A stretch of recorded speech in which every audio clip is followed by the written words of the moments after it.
Hello, everybody. Welcome to another review from the Power Bomb Project. I am one of your hosts, Daniel, joined by my other two hosts. It's Berman. Chris. And today we are going to talk about a few things. Riddle's 30-day suspension, Vince McMahon possibly returning to WWE. But before we dive into that stuff, me and Berman right now are going to discuss NXT Deadline 2022. Now, I will say, I have disliked just about every single NXT 2.0 show that has happened. And even though we're technically not in that 2.0 era anymore, it's kind of still seen that way. But this is what I'll say. The Nickelodeon colors are gone. Good. And it seems not as childish as it was before. It still seems kind of childish in some ways, but definitely better than what it was before in that aspect. And yeah, this is the first NXT show after the, Triple H departure from it, where I can say I didn't necessarily hate it. What? I know that's kind of unbelievable, but yeah, I didn't really mind this show. Now, don't get me wrong, it wasn't great or amazing or anything, but I can't really say I disliked it, and that's really thanks to one match on this card, and we'll get to that one match. So overall, decent. But what do you think, Berman, before we dive into this? To me, there's only 3 matches that I really just dislike completely. The other 2 matches, not that bad. I was actually happy. I was not happy, but they were good matches at least. That's the only thing I'm gonna say. Okay, so let's begin. First ever Women's Iron Survivor match. Roxanne Perez, Zoe Starks, Kiana James, Cora Jade, Indy Hartwell. Woo! This is what I'll say. It was decent. There were moments where it was kind of sloppy, but unfortunately, that's what you kind of have to expect from some of these women in these gimmick matches. And I know it sounds a bit messed up, and I don't mean it that way, but just think about some of the Money in the Bank matches, some of the Elimination Chamber matches. It's just sometimes when you put women in these, unique situations, I'm not saying all of them fail. A lot of them succeed. Look at Bianca Belair. She is successful in almost every stipulation she's been put in. And so has Becky Lynch and Sasha Banks. Many can succeed in that realm. It's just the fact that there are just some that can't. So, yeah, it was kind of sloppy and messy in those aspects. And again, I'm not trying to be offensive at all when I say it. So, yeah, what I'll say, though, is that this was decent. Roxanne Perez won. Booker T got all emotional because that was his, chick that he trained. Or she was in, his little promotion, something like that. I haven't done too much research, but I know they have some kind of close connection right there. And, yeah, Booker T getting all emotional was funny. His commentary throughout the night was wild, and I'll talk more about that when we get to the tag team championship match. But, yeah, this is what I will say. Overall, 6 out of 10. It was fine. It was decent, but I wouldn't go out of my way to watch it again. That's all I can really say. Yeah, this match, I was not I was hoping for Indy Hartwell or Zoe Starks, but it kind of underwhelmed me when I saw Rox Perez win it, but it was not that bad of a match. I think Booker T was just more funny the whole time. It was not that bad, but it's not like any other match in general right now. It's kind of felt like a 6-pack challenge or something close to that. But happy for Perez if that's something. But I think Indy should have been the winner. For me, say 5.5. I would have loved Indy to win, but yeah, I guess they're going with Roxanne as the babyface right now. I think she's going to beat Mandy as well. That's why I'm predicting right now. I think Roxanne will actually beat Mandy. What do you think? Will Mandy win or will Roxanne win? I think Mandy would win that. I think someone else should get that title. I'm completely saying that. But I think at least I don't know. I still think Indy. Either her or Core Jade. We'll have to see where time goes, I guess, at this rate. I think Mandy should lose that belt sooner rather than later, though, no matter who it's against. Because she got to go to the main roster, and so does her Toxic Attraction, chicks. They got to go up, too. Yeah. That's all I can really say on that. Now, Alba Fire versus Isla Dawn. I think I got that right. Okay. Isla Dawn. Isla Dawn. All right. So the match was actually really good. From a just in ring standpoint, the woman did some really cool, clean things here. Wrestled a pretty clean match. There was even a finisher on the outside, which looked pretty nice. But the ending happened, and it completely ruined this match. So you have Dawn grab the leg of the referee, and then when Fire had the match won, the camera cuts to the referee who is like throwing up this black goo out of his mouth. It felt like Alexa Bleen. It felt like the Alexa Bliss fiend crap that you would see on Raw. I hated it, and it was such a garbagely produced, cheap ass ending. Like one of the worst endings I've seen in a while to a wrestling match. Dawn won, but wow, what a way to make her entire gimmick look ridiculous. Jesus Christ. Really. Overall, Yeah, it was to me. Yes, it was pretty good. It was the match was okay. It was pretty good spots and stuff, but the ending was just way too stupid. Me and Danny have the exact same feeling about the Alexa Bliss stuff that we didn't like it. It was really stupid. And this is the same thing. I do me wrong. I actually love Io Dawn. To me, in NXT, she was great. I loved her, but that little bit that kind of made her look a little bit more like stupid to me. Not creepy, just stupid. So for me, I went. It brought me down. I used to be maybe a 5 for me. Now it's down to probably a 3.5. So now we move on to the most talked about match on this card, NXT Tag Team Championship match, Pretty Deadly versus the New Day. Now, this for the most part, the first half it felt like was mostly a comedy match. You had New Day have a twerk battle against Pretty Deadly, and the crowd was like going crazy for it. So I guess that was kind of entertaining for what it was worth. Kind of dumb as well. But you also just had some fast-paced, good action throughout the match as well, especially towards the second half where it starts getting more serious and the action pace and the action starts getting more close. And I start, digging that. And I'm not a fan of Pretty Deadly at all. I think, their whole gimmick is it's just not for me. But this is what I'll say. Good match. But the New Day are your new NXT Tag Team Champions. Booker T was he was on some hater energy. He just seemed really mad and bitter at the New Day throughout the entire match. And I don't know if there's some real life heat going on there. It felt kind of legit though, because you had Booker T throughout the night. He didn't really heal it up at all until like really that match. That was like the only match he really felt like he was playing the heel that much. That's at least the vibe I personally got.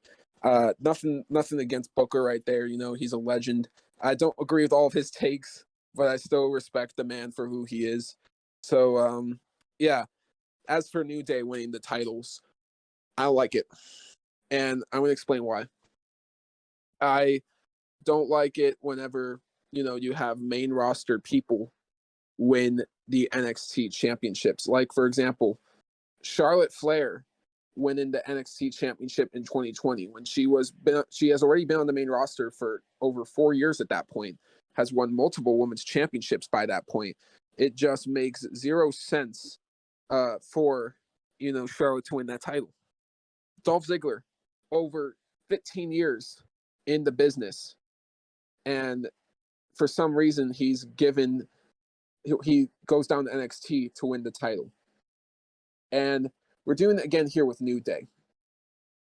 So you see, giving the titles to main roster people completely abandons the meaning behind the NXT brand, because NXT is all about showcasing what the future has to offer. It didn't matter how old they were. It just mattered how damn good at wrestling they were. And that's something that obviously NXT has failed to be loyal to. The whole age thing, that's kind of been capped. But outside of all that, WWE have just really tried to make their own stars out of all these people, and for some of them it's worked, and for some of them it hasn't. But to have no faith in any of these wrestlers at all to grow and to become something more than they are currently, and to just put the belts on all these main roster guys, it's like the same thing as putting the world championships on part-timers. Like, it just it's man, it's kind of a headache to think about. It just kind of course, sure, you could say it's good wrestling. The New Day as champions, they're great wrestlers. What's there to complain about? And here's the thing, I understand. But at this point in time, I know damn well both Kofi Kingston and Xavier Woods could be doing better with their careers than doing the exact same thing they've been doing for 8 years straight. And it's this New Day act. And the New Day, it's been fun. It's been fun. But dear God, it needs to end. I wanted it to end when not Booker T, when Big E became Money in the Bank and won the championship. Hell, I wanted it to end when Kofi Mania became a thing. Hell, I wanted it to end after their longest reigning title reign from 2016 ended. I've been wanting this to end for a long time. Not because the New Day is bad or anything. No, no, no, no, no. The New Day are great. That's the issue, though. All three of these guys individually are better than great. And that's my entire frustration with the existence of the New Day. You got three guys who are incredible, locked in this mid-card position when I know damn well all three of them are main event players. In my opinion, this is just not only holding back Kofi Kingston and Xavier Woods, this is holding back all of NXT. I would rather see the New Day be done with each other and do their own thing by now. But no, we're beating the dead horse so damn much to the point where there's no juice left in the dead corpse anymore. That's literally what we're doing with the New Day. We're literally inching for every single bit of merchandise money we can get out of them. It's fucking insane and it's asinine. The fact that we're heading into 2023 and these guys are doing the same shit that they were doing in 2015. It's baffling to me. Overall, though, I already said good match. It's a 7 out of 10. But God, that result and that booking decision is frustrating. Yeah, I already share the same feelings about the New Day. I don't like them as Well, I love them as champions, but I just don't love them as taking championships away from the younger stars. And this is NXT is supposed to be for the younger generation, the new generation. We don't need these people. Like, don't get me wrong, I accept Apollo Crews coming back. I think that's perfectly fine. I think I'm okay with Apollo Crews, but like New Day, who has so much experience, who won many titles, comes to NXT and say, "Hey, I'm gonna beat on some kids," pretty much. That's right. Also, that not trying to be more like weird, but it's pretty much how I feel like that. It's pretty much like two young adults beating on some kids, not like super professional guys. Even though Pretty Deadly is probably, yeah, they have been UK champions for a very long time, long used to, but still, that's how I feel about how the New Day acts. But like I do share the sympathy. Like, yes, New Day should have been ended a long time ago. I feel like they should go in for the singles titles, for main event titles. So many different titles. They should just be a split. It just that's I feel like that's what it should. The Shield, like kind of like the Shield should have done. Same thing with the New Day. Needed to do that right now. But right now, the match was not that bad. I liked it. The twerking, I couldn't watch it. I just didn't care. It was really stupid. I didn't want to watch it. I love Pretty Deadly myself. I watched UK so long, so I know Pretty Deadly very much. I loved them. They were fun.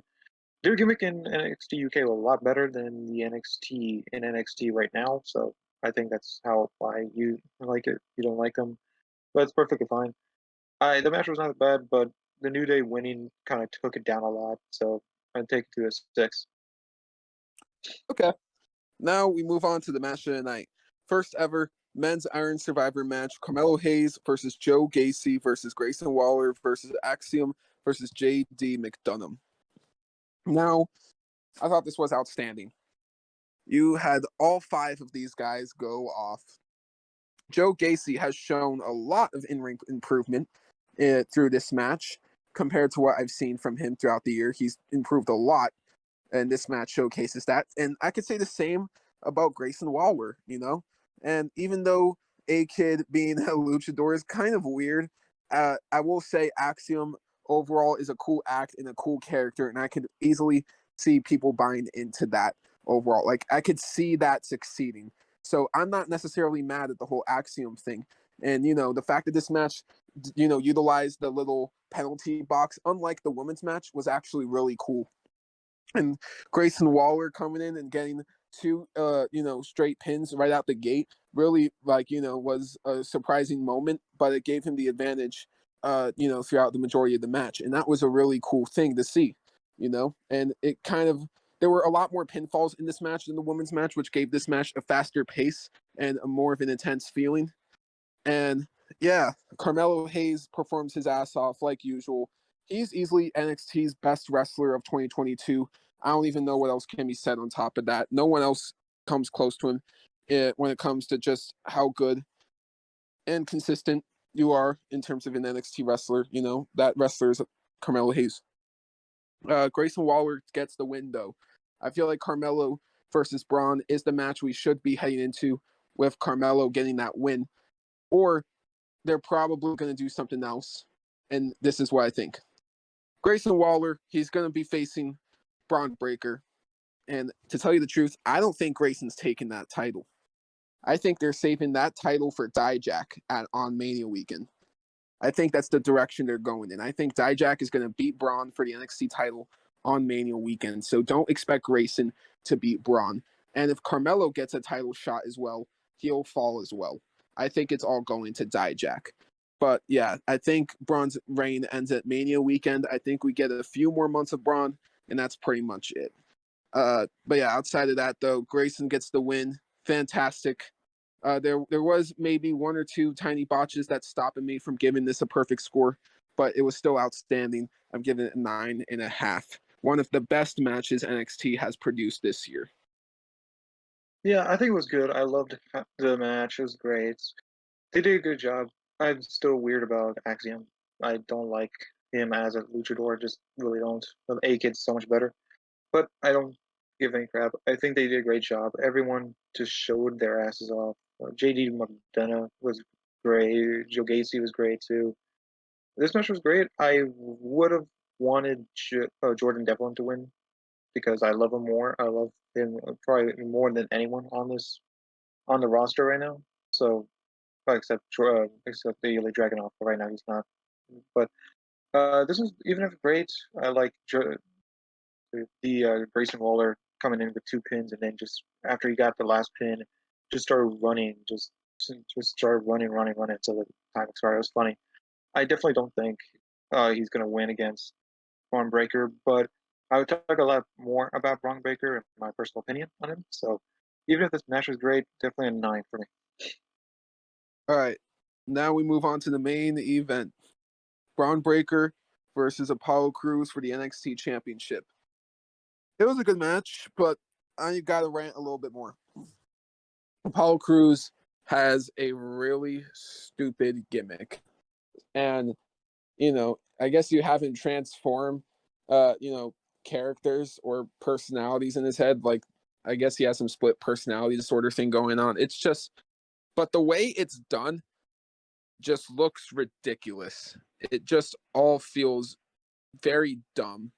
And this is the whole thing, right? Apollo Crews, great in-ring performer, amazing in-ring performer, as a matter of fact. But who is Apollo Crews? That's the question I've been asking since 2015. You say he's the Nigerian prince from his gimmick last year when he was the Intercontinental Champion. You could say he's just a guy who smiles a lot and wrestles his ass off. You could say that he's whatever the fuck this gimmick is supposed to be. But either way, no matter what version of Apollo Crews I'm getting, it's not enough. It's not him.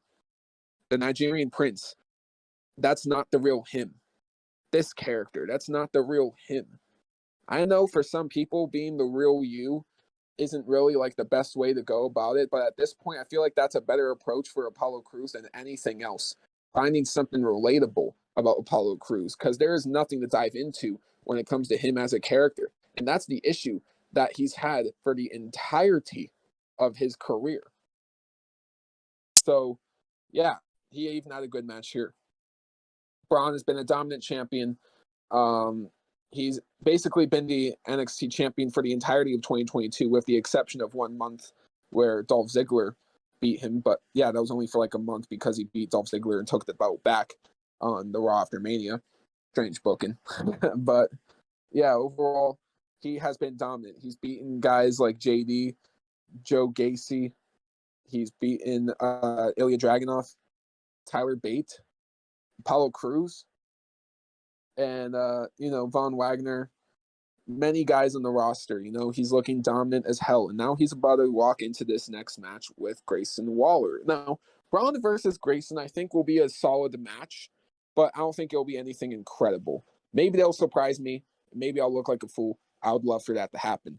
Overall, though, Braun retained, and it only took one spear. He didn't even have to hit a finisher on him. Cruz hit Braun's finisher on Braun, which was probably the best moment of the match. But yeah, Braun literally just hit a spear, and it was that simple. And you had JD just a few months ago when they fought 1-on-1. It took how many spears to take him down? So yeah, it made Apollo look pretty weak. So I don't really know how to feel about that necessarily.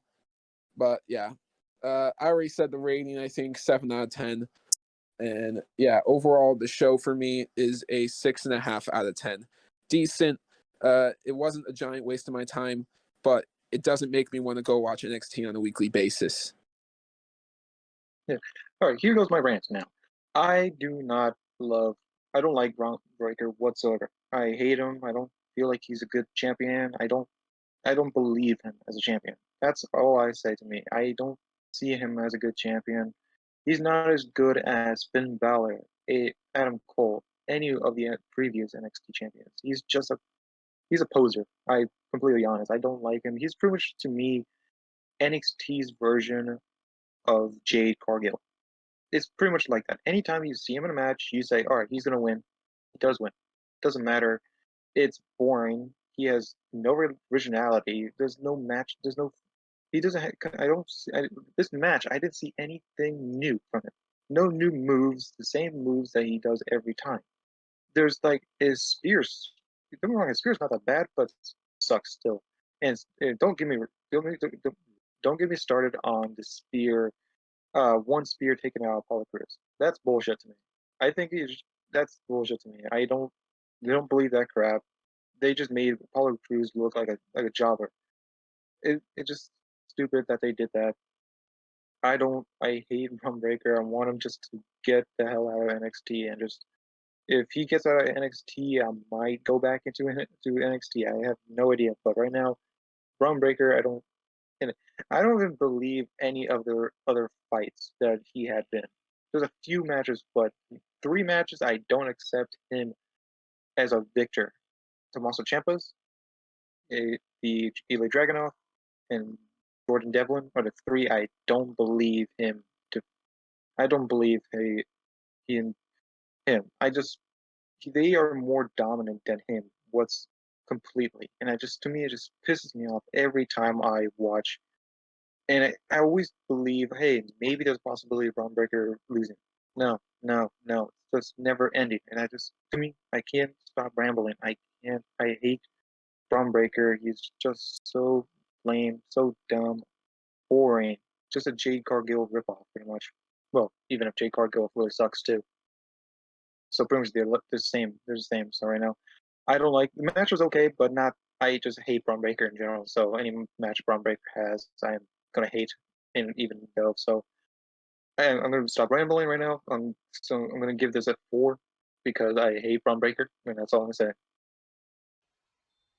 Right. What do you think of the overall show? What would you rate it?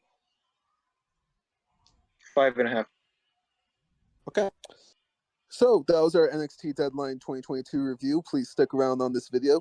We're going to be discussing Riddle's 30-day suspension right now. So, Chris, Yeah. Riddle's your boy. The allegations are saying that Riddle, it's cocaine. That's the allegation. That it's, he failed the test because of cocaine. But this is the whole deal, right? So in July, Riddle had a drug test then, and he failed then, but it was under when Vince McMahon was still in charge, which is the original reason SummerSlam's match got delayed until Clash at the Castle. It wasn't actually for creative purposes like we all thought. And on top of that, Triple H, basically was like, well, it's a new, new ways, new boss, blah blah blah. So second chance, I guess. But if Riddle failed the test again, he would either have to go into rehab or be fired. And flash forward to now, he failed the test again, which is, as you saw last week on Raw, you remember he got, destroyed by Solo Sequoia. Yeah. And that was actually WWE writing him off. So, yeah, he failed the drug test again. And basically, it came down to rehab or fired. Riddle has chosen rehab. The programs usually last for 30 days, and Riddle's suspension is that long, 30 days. So for all 30 days, he's going to be in rehab. So they plan on having him back in 6 weeks. And 6 weeks from now is the Raw before Royal Rumble. So we could see him back at the Royal Rumble, in the Royal Rumble match. That will probably be his return. Or the Raw before, or the Raw after. Either way. He'll return around that time. So yeah, Chris, what's your thoughts on all this? I mean, it's just a little coke, man. I'm sure everyone does it once in a while. It's definitely no Just kidding. secret that Riddle is a party animal. I We all know. know this about Riddle. This shouldn't be a surprise to anyone. And we all do know that the man has been going through a divorce this year. Yeah. The Rollins feud where, Riddle got dragged about the divorce, about how his wife and kids don't want to see his bitch ass anymore. There's some realness to that.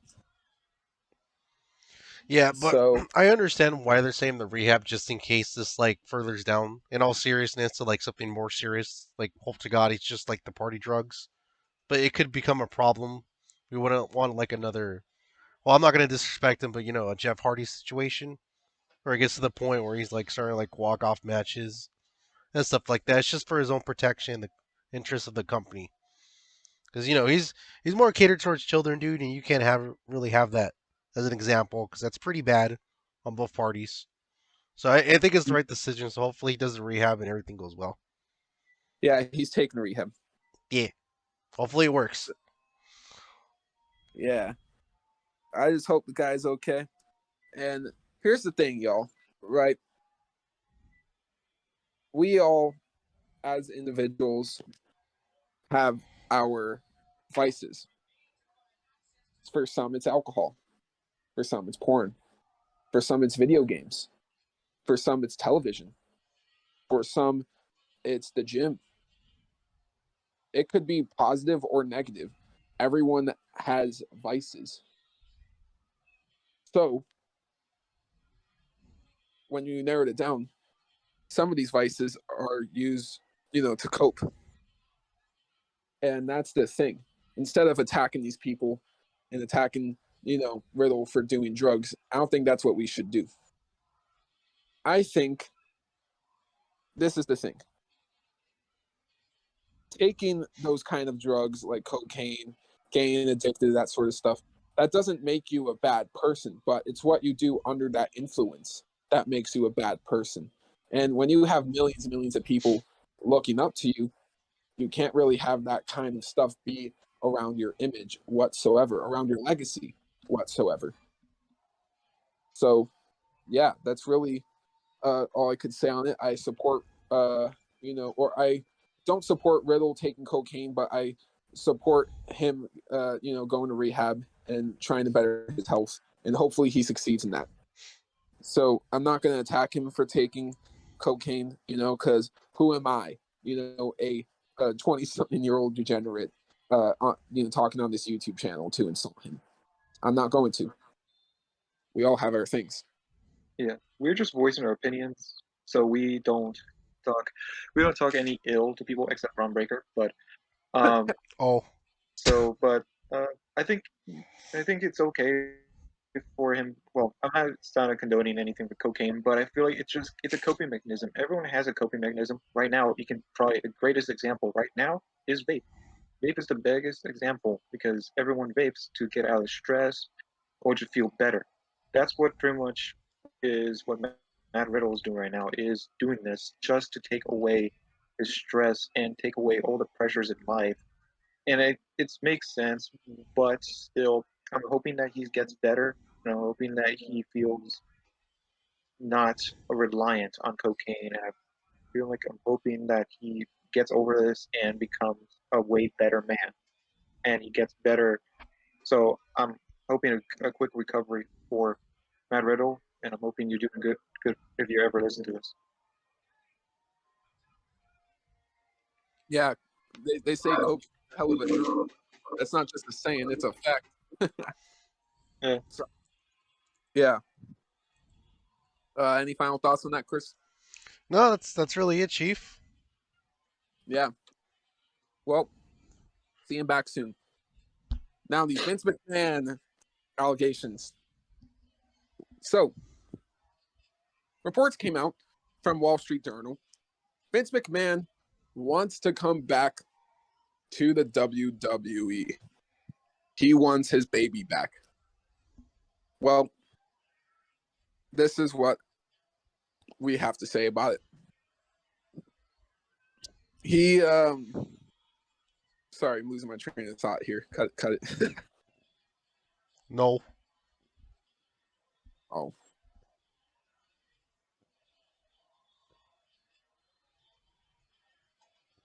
Or that Vince McMahon, he is not, he shouldn't be coming back. And these allegations are going to ruin his legacy. Yeah. So, all right. I'm ready to start recording again. My bad on that. You get 3, 2, 1, go. All right. Sorry about that, y'all. As I was saying, the thing about Vince McMahon, right, is that there's a documentary coming out about him tonight on Vice as we're talking about this right now. And it's called The 9 Lives of Vince McMahon.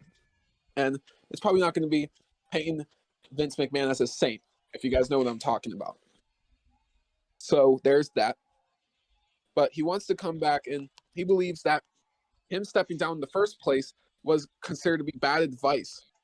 And that, all these allegations and stuff, it all would have blown over by now.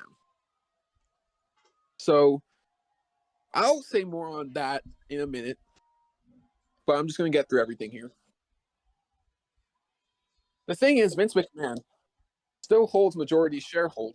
However, it actually is mostly up to the board of directors, from what I know. And it basically comes down to a majority vote. And basically, there's not one higher up or wrestling talent involved in WWE that is itching for a Vince McMahon return. So there's high doubt that Vince McMahon would get that majority vote to come back. So there's that. And on top of that, there are 2 new allegations involving sexual assault. And one of them involves raping a woman in a limousine 30 years ago. So pretty crazy shit. And yeah, some of these reports have been consensual, but some of these, like this one, are quite damaging and really bad. So that's at least from what I know.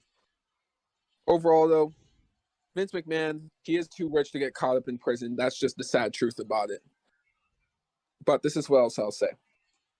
WWE has been thriving since Vince McMahon's been gone. Morale has been up. Wrestlers have been gaining opportunities that they would never be gained with Vince still in charge, like Bray Wyatt and Braun being rehired. Johnny being featured on the main roster is something Vince wouldn't even allow ever. So, you just have those little things. Finn Balor looking more important, all that stuff. People get more opportunities in this era, and everyone is just more happy in general. And if you have Vince come back, you're going to have him come back while having to deal with lawsuits and allegations over his head. And everything that's been reported, right? It's been starting since April. This is just what we know. There's a lot we don't even know. That's the crazy thing, right? And there's been how many reports since April? It's been insane. So he's going to come back, right? Deal with all this heat from the backstage locker room, from these allegations, these lawsuits. He's going to have to deal with all of that while running the company rather than just stay at home and collect his shareholder money, which is still a lot of money. Logically think about it. he's not going to come back right now at a period of time where he's still under fire, especially when the documentary coming out tonight could add even more fire to it. So, yeah, with all that stuff being said, I called Vince McMahon a human piece of shit a few months ago, if I remember correctly. Nah, he's a rapist, and that's worse than a human piece of shit. So that's all I'll say. If there's a rapist running my company, and I say my because this is WWE is the company I got into that for wrestling. This is the company that got me into all of wrestling. WWE was my start. And a lot of fans are passionate about this company, more passionate than Vince McMahon is about this company. I can guarantee that. He doesn't care about, all these people getting opportunities. He'll choose his 5 to 10 people, push them, collect all of the WWE money, be lazy as fuck, repeat all the same matches over and over again, and nobody is happy because nobody is rising above and getting new opportunities. And that's my whole him returning right now is just not going to happen. It just doesn't make sense for it to happen. Yeah, I can't stop thinking about that too. That we talked about this off camera a little bit, but probably talk again. That if Vince McMahon comes back, we will stop watching WWE for say forever, pretty much, and just start watching AEW and and ROH and probably New Japan Pro Wrestling. Those are the only three we're watching. No more WWE because of this. Because with him, it sucked. The whole thing sucked. We never watched it. With Triple H and now the big thing with William Regal, he this new era of Raw and SmackDown is great. Every match is amazing. It's been fun. So we don't like we always talk about Vince McMahon being a human piece of shit. It's a same thing. He's a human piece of shit, 100%, probably worst, and a rapist, 100%. And no one. And this is the sad thing, and I don't like being political that much, but it's true. But the he has so much money that he's probably not going to go to jail very much. He's probably going to pay people off for this crap, and probably going to he's probably just going to be on house arrest.